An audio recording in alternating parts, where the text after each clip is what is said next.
दोस्तों नमस्कार। आज का बजट ज़्यादा महत्वपूर्ण था या इस बजट की तुलना किन बजटों से करें जिन 70 साल की नाकामी सरकारों के बारे में प्रधानमंत्री मोदी बोलते रहे। आज ये बजट ऐसा लगा जैसे घुमाया फिराया गया हो।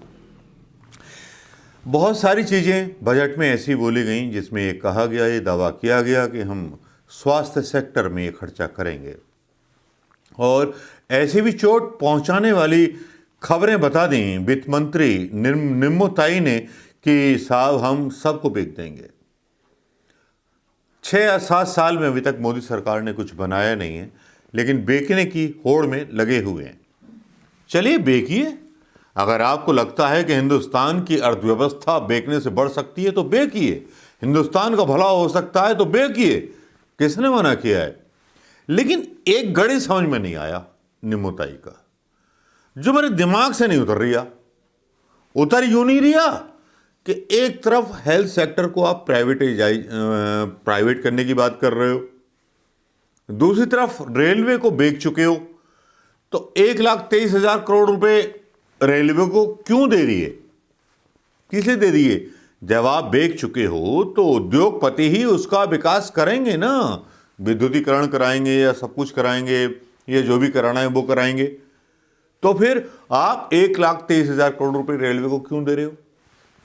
दूसरा पॉइंट आता है कि साहब हम हाईवे लेन बनाएंगे।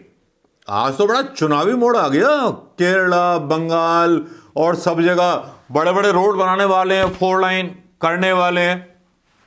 ये तो बिकाऊ मीडिया भी बोल रहा था आज कि भैया चुनाव को ले आए बीच में, एबीपी से लेकर के आज तक बोलने लगे देखो, और बड़ा खुश हो रहा था गोदी मीडिया। लेकिन इसके रिएक्शंस उन देशवासियों पे क्या होंगे जिनको प्रधानमंत्री मोदी की सरकार ने मूर्ख समझा हुआ है? क्योंकि वो मूर्ख नहीं है, समझ में सबको सब आ रहा है, सब बहुत ज्यादा आता है जल्दी समझ में। क्योंकि जिस तरह से ऐलान किए निर्मला सीतारमण वित्त मंत्री हमारी, बारंबार नमस्कार, उन्होंने जिस तरह की घोषणाएं की कि स्वास्थ्य को इतने पैसे दिए जाएंगे, तो स्वास्थ्य से इतनी मोहब्बत क्यों हो गई? 56,000 करोड़ रुपया 14 मतलब समथिंग था आपका बजट, एकदम से 1 लाख के ऊपर क्यों पहुंच गया? कौन वो लोग हैं? गोदी मीडिया ने दलील दी कि साहब नए अस्पताल बनाए जाएंगे, ये किया जाएगा, उनको वहां से जोड़ा जाएगा, एक लैब बनाई जाएगी, ये किया जाएगा। भैया ये तो 17 सालों में पहले ही कांग्रेस बना चुकी है, इसमें नया क्या है ये बता दीजिए। जो स्वास्थ्य के लिए इतना पैसा एकोमोडेट किया गया, किन कंपनियों के लिए किया गया है? कौन सी नई कंपनियां बनने वाली हैं, जरा ये तो बता दीजिए। जिस तरह से किसान मंडियों को बदहाल करने के बाद भैया अदानी अंबानी को फायदा दिया जा रहा है। अब चलिए, अब दूसरा फायदा बता देता हूं।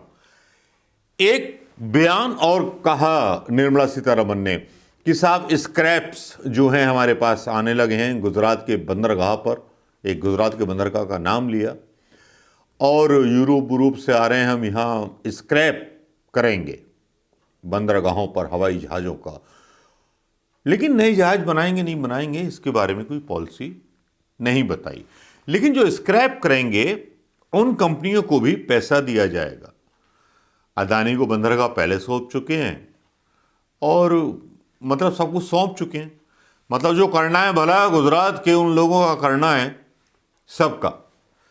चलिए, आम आदमी कहाँ आता है? आम आदमी तो केवल वोट दे के 500 रुपये में बिक जाता है, या ईवीएम से जीत लिया जाता है चुनाव। अब इसके बाद एक घोषणा और आती है कि हम पीएसयूज बेचेंगे, उन कंपनी को बेचेंगे जिनसे हमें घाटा है। लेकिन ऐसी कंपनियां भी बेची जा रही हैं जिनसे भारत सरकार को लाभ था। ओएनजीसी को बेच दिया जा रहा है। भारत ओमान फैक्ट्री बीना में है, उसको बेच दिया जा रहा है, जो 60,000 करोड़ रुपया सालाना देती है, उसको भी बेच दिया जा रहा है। तो जो गोदी मीडिया है वो ये बोल रहा है कि साहब सफेद हाथी हो गई हैं कंपनियां, इसलिए बिका जा रहा है। रेलवे को इसलिए बिका जा रहा है क्योंकि वहां का स्वीपर 70,000 रुपये महीना पाता है और 3-4 स्वीपरों को रख लेता है और वो सफाई नहीं करता। अगर ऐसा है तो 70,000 में किसी छोटी सी कंपनी का स्टार्टअप करा करके एक नौजवान को उसका ठेका दिया जा सकता है। दिया जा सकता है, नहीं दिया जा सकता? भाई सॉल्यूशन भी मुझे बताने पड़ेंगे अगर मैं आलोचना कर रहा हूं किसी बात की। लेकिन ये बड़ा अजीबोगरीब फैसला लगा कि हम पैसे देंगे रोड के स्ट्रक्चर को बढ़ाने के लिए और उसके बाद उस पर जो है प्राइवेट इंडस्ट्रीज को दे देंगे, पैसा टैक्स पेयर का खर्च होगा और फायदा कारपोरेट उठाएंगे, किसी टैक्स पेयर को फायदा नहीं मिलेगा, टैक्स पेयर के पैसे से बनाई हुई कंपनियों को बेचा जा रहा है। तो भैया अब समझ में नहीं आता ये बजट कैसा था। मैं दोस्तों आपको याद दिलाना चाहूँगा, शायद मेरे हम उम्र होंगे वो लोग, शायद आजकल के भक्तों और बच्चों को नहीं पता होगा कि जब बजट पेश होता था तो बजट सारी चीज़ों को ध्यान में रख के पेश होता था। उसमें रोटी से लेकर दाल से लेकर के तिलहन और दलहन से लेकर के रेट आ जाते थे, गैस के रेट आ जाते थे। आज एलपीजी गैस की बात ही नहीं हुई। एलपीजी गैस का रेट 800 रुपये बढ़ चुका। उसके बारे में निर्मला सीतासुमन या निर्मला सीतारमन, पता नहीं कौन है, निम्मो ताई बोलना ज़्यादा अच्छा रहेगा, उन्होंने उस पर अपनी बकवास नहीं की। आम आदमी के लिए कोई राहत नहीं थी। पेट्रोल और डीजल पर राहत बढ़ गई। पेट्रोल मतलब वो लोग जो मिडिल क्लास के लोग हैं, जो मोटरसाइकिल या छोटी मोटी कार खरीदे हुए हैं, उन पर भी पेट्रोल पर सेस बढ़ा दिया गया। एक तरफ आप इनकम टैक्स भी लेते हो, सेस भी लेते हो, जीएसटी भी लेते हो, हर चीज पर टैक्स लेते हो। ये कैसी सरकार है जो कहती थी कि हम टैक्स को जो है आसान बनाएंगे? डीजल महंगा हो गया, पेट्रोल महंगा हो गया भाई, और गैस का सिलेंडर भी महंगा हो गया। महंगाई पर बात नहीं हुई। हाँ, मैं बोल रहा था कि जब 70 सालों में बजट आता था तो उसमें तेल कितना रुपए मिलेगा, आटा कितने रुपए मिलेगा, क्या क्या चीज महंगी हुई। अब मैं बता देता हूं इनके बजट का असली कारण।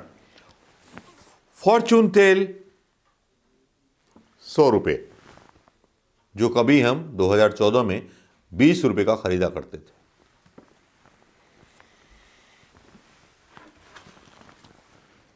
डराए जाने से परेशान कि साहब हार्ट अटैक आ जाएगा, ये तेल पहुंच चुका है अपनी उस कीमत पर जिस कीमत की आप कल्पना नहीं कर सकते। 4.55 केजी का है, 5 लीटर का इस पर वो डाला जाता है टैग, और इसकी कीमत है 750 रुपये।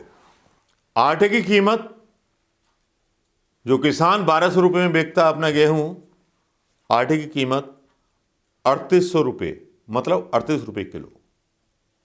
किसान बेचता है गेहूं अपना 12 रुपये किलो।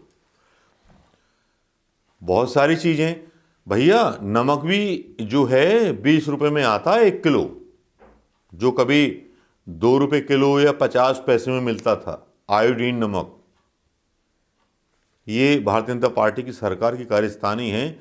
निर्मला ताई ने इस पर एक बार भी बात नहीं की।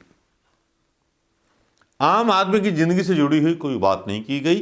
केवल बात की गई कारपोरेट्स के बारे में। कारपोरेट को एक तरह से हिस्सा देने की बात की गई देश की प्रगति में।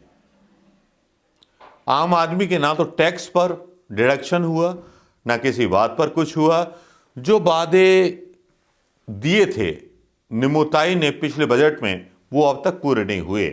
अब स्वास्थ्य का हवाला कोरोना के नाम पर दिया जा रहा है, लेकिन किसानों को भी राहत नहीं मिली।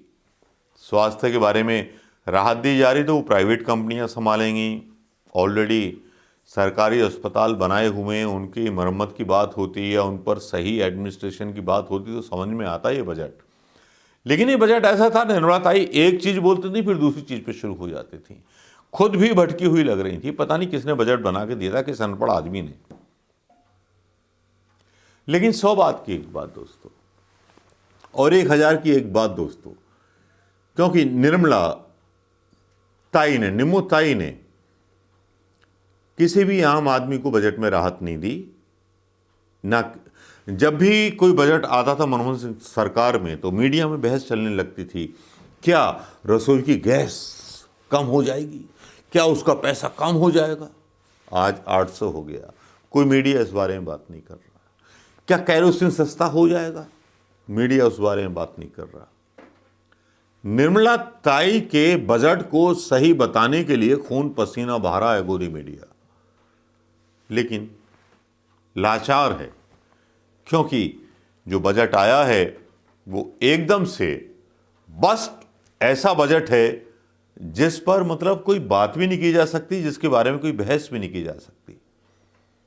हाँ, एक चीज और कि रवीश कुमार ने बोला गया कि 100 सैनिक स्कूल बनाएंगे। आरएसएस के माध्यम से बनेंगे या किससे बनेंगे? जो पिछले सैनिक स्कूल हैं उनके लोगों को कितनी इज्जत मिली है जो टीचर्स हैं पढ़ा रहे हैं? क्या इस बारे में निर्मला सीतारमण ने कोई व्यवस्था की?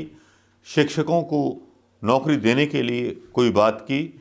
बेरोजगारों को रोजगार देने की कोई बात अपने उसमें दी? जब खर्चा नहीं बढ़ाओगे, मतलब हर हिंदुस्तानी को रोजगार देने के बाद आप जब ये डिमांड पैदा नहीं करोगे कि आदमी खरीद सके, तो देश की इकोनॉमी बढ़ कैसे सकती है? एक मजाक था आज का बजट निम्मू ताई का।